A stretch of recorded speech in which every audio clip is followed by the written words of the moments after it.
यदि कोई स्त्री मन ही मन आपसे प्रेम करने लगती है तो वह सबसे पहले आपसे नहीं बल्कि अपने भीतर चल रही उथल पुथल से लड़ती है। चाणक्य कहते हैं, जब मन किसी को स्वीकार कर लेता है तब बुद्धि उसे छुपाने का प्रयास करती है। इसी संघर्ष से शब्द जन्म लेते हैं। ये शब्द सीधे प्रेम का इजहार नहीं होते बल्कि संकेत होते हैं। आज स्टोइक माइंड ज्ञान में हम उन्हीं संकेतों की बात करेंगे जिन्हें पुरुष अक्सर साधारण बातचीत समय कर नजरअंदाज कर देता है। इस वीडियो को पूरा देखना बेहद जरूरी है क्योंकि हर शब्द अगले शब्द की नींव है। बीच में छोड़ा गया एक पल भी आपको आधी सच्चाई के साथ छो सकता है। जब कोई स्त्री मन ही मन आपको पसंद करने लगती है तो पहला वाक्य जो वह बार बार दोहराती है वह होता है, आप अलग हो।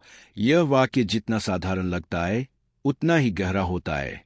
चाणक्य कहते हैं, अलग कहना तुलना का परिणाम होता है। इसका अर्थ है कि उसने आपके सामने बाकी पुरुषों को मन ही मन पीछे कर दिया है। वह यह बात कभी मजाक में कहेगी, कभी किसी और पुरुष की शिकायत करते हुए और कभी अचानक बिना किसी कारण।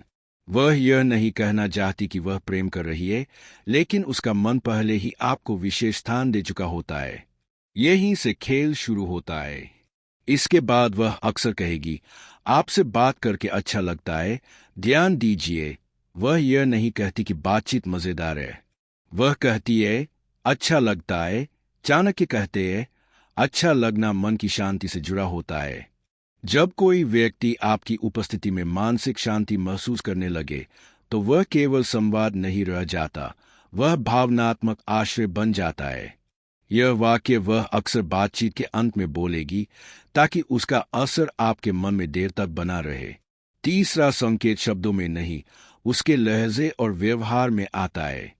वह आपकी बातों को ध्यान से सुनने लगती है, उन्हें याद रखती है, दोहराती है और अगली बातचीत में उनका जिक्र करती है। चाणक्य कहते हैं, जहां ज्ञान टिक जाए वहां मन पहले ही ठहर चुका होता है।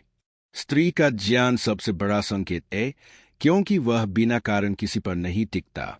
चौथा वाक्य जो वह बार बार कहेगी, आप मेरी बात समझ लेते हैं, यह वाक्य बेहद खतरनाक है क्योंकि जिस दिन कोई स्त्री यह मान ले कि आप उसे समझते हैं उसी दिन वह आपको भावनात्मक अधिकार दे देती है। चाणक्य के अनुसार समझे जाने की इच्छा स्त्री के मन में प्रेम की पहली सीढ़ी होती है। वह यह वाक्य तब भी कहेगी जब आपने कुछ विशेष नहीं किया होगा क्योंकि उसका मन पहले ही आपको उस स्थान पर बैठा चुका होता है। पांचवा वाक्य होता है, यह बातें मैं किसी और से नहीं कहती। यह भावनात्मक सीमा टूटने का संकेत है। वह आपको यह जताना चाहती है कि आप उसके लिए सुरक्षित है। चाणक्य कहते हैं, जब कोई व्यक्ति अपने रेहे से किसी को सौंप देता है तो वह मन ही मन उसे बंध चुका होता है। यहीं पर अधिकांश पुरुष गलती कर बैठते हैं और इसे जीत समझ लेते हैं, जबकि यह दरअसल जिम्मेदारी का संकेत होता है। इसके बाद वह छोटी छोटी बातों में भी आपकी राय पूछने लगेगी, आप क्या सोचते हो या आप होते तो क्या करते। चाणक्य कहते हैं, जहां स्त्री पुरुष की राय को महत्व देने लगे वहां वह उसे अपने जीवन की दिशा में शामिल कर चुकी होती है। यह केवल सलाह नहीं बल्कि जुड़ाव बयाने की कोशिश होती है। फिर एक समय ऐसा आएगा जब वह कहेगी, आपसे बात न हो तो अजीब सा लगता है। यह निर्भरता की शुरुआत है। जब आपकी अनुपस्थिति उसे बेचैन करने लगे तो समझ जाइए कि आप उसके लिए अब केवल एक व्यक्ति नहीं रहे। चाणक्य कहते हैं, प्रेम तब जन्म लेता है जब अनुपस्थिति पीड़ा देने लगे। इसके बाद वह आपको अलग नजर से देखने लगेगी, आपकी छोटी छोटी खूबियों को नोटिस करेगी और कहेगी, आप जैसे लोग आजकल बहुत कम होते हैं। यह चयन का संकेत है। अब वह तुलना नहीं कर रही बल्कि आपको अपवाद मान चुकी है। यहीं से असली द्वंद्व शुरू होता है क्योंकि अब स्त्री के मन में दो आवाजें चलने लगती है।